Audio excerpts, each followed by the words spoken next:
to the Chanel. It's more than I am more than get to know. And today, I'm going to take you in a day of the life. Today, we're going to an event.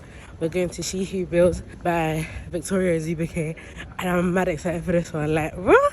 So proud of her, honestly, because I've been seeing her do it from like day one. And it just looks so empowering and inspiring. So I'm on my way there now. I'm in this long Zara dress with these black loafers and this long PLT cardigan.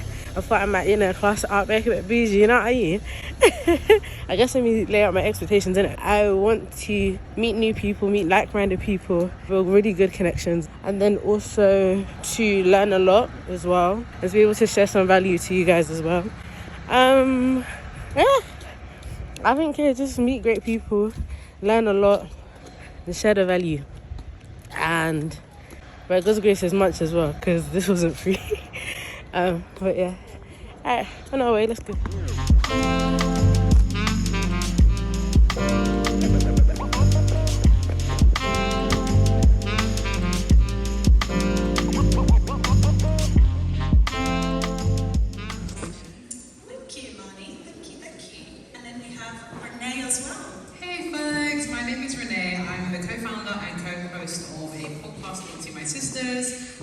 Which was started just over 3 years ago, that I co-founded with my best friend and co-host Courtney, and we are all about promoting the wellness, growth and development, as the popular saying goes in our actual podcast, of women across the world. So we're all about sisterhood, community, friendship, and nurturing those key relationships amongst and within. One of the key things when it comes to being authentic is firstly having an unwavering belief that you are truly meant to be in the space you're in. I think a lot of us really do suffer with imposter syndrome, and don't be afraid to share your specific story, whether you look like someone or you don't look like them. The main thing is people want to see how you got to where you are and how you are even in the space you're in right now.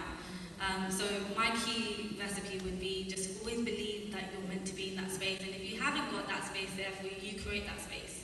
Authenticity online is birthed offline, so it's actually very important for you to invest in not just yourself. From that aspect, I think it was just me being more vulnerable and open online. But obviously as well, like, I look at all the, even though people might think that you don't, but you really do look at all the comments, we look at all the DMs, and they really do make your day, and it really kind of pushes you back into stead to keep on going.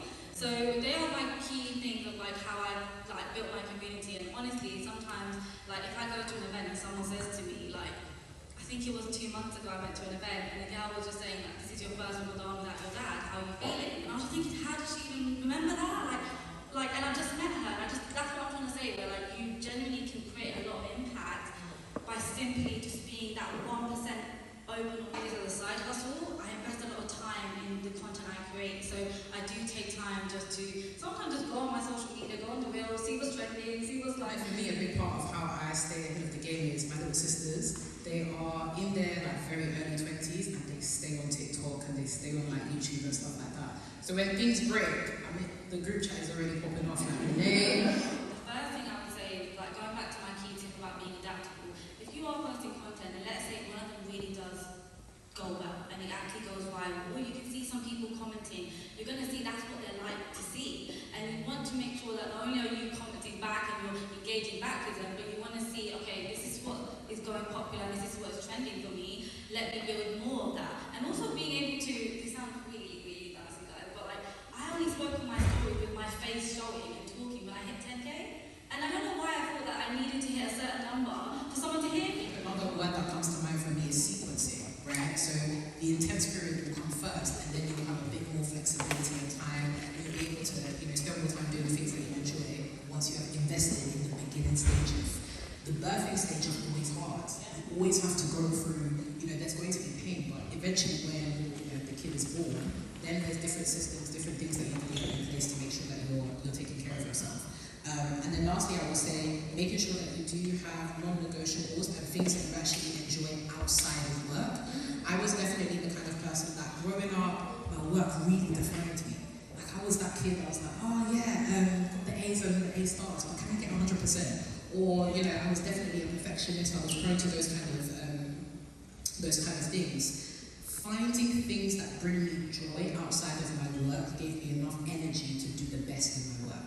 So finding the friends that, I have this thing of like, I try to catch up with at least 2 friends each week, whether it be on the phone or in person. Sometimes it's not in person because it's getting cold. But just making sure I have those touch points across my month, across my weeks to make this work worth doing. You know, across this journey, understanding obviously I won't be able to do it with the same amount of frequency, but not neglecting the fact that there are things that must bring me joy, and that has given me enough energy to be able to balance other things. And especially if you're somebody who's got a 9 to 5 and a side hustle as well, because you want to be doing more, but you have to be able to be present to do that. So finding that energy is really important. Speak to people of my community and allow people to have that kind of inspiration to do the same, or even do better, which I would love to see as well. I think now that I'm with brands that truly see that and want to empower people in my community to speak to other communities, that was just started from me literally saying to telling myself, Imani, stop underselling and just speak your truth. So that's what my advice would be.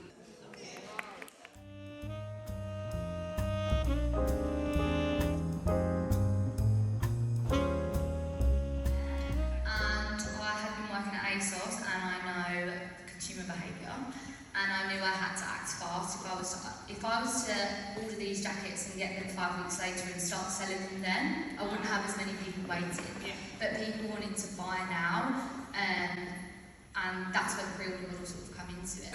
You've got the skills to do it. Like, people will believe in you, and I think as someone who doesn't like to ask people for anything, I'm very much like, I don't need money from anywhere, I can do it myself. Which is, it worked. But I think that we should, as founders, especially as women, be going out and asking for money just like men are doing. But you need to be able to prove to yourself first that this actually works with, you know, what you have. And I think sometimes when you ask for investment, people actually like to see, like, does this work? Is this viable?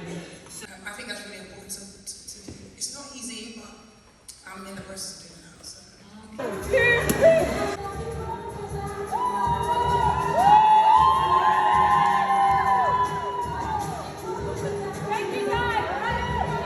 Victoria's still amazing. Look what she did. She made letters. So like, fear of failure, fear of failure, confidence building. I don't know which one I'm gonna pick, but that's really beautiful. Yeah. I got this free book.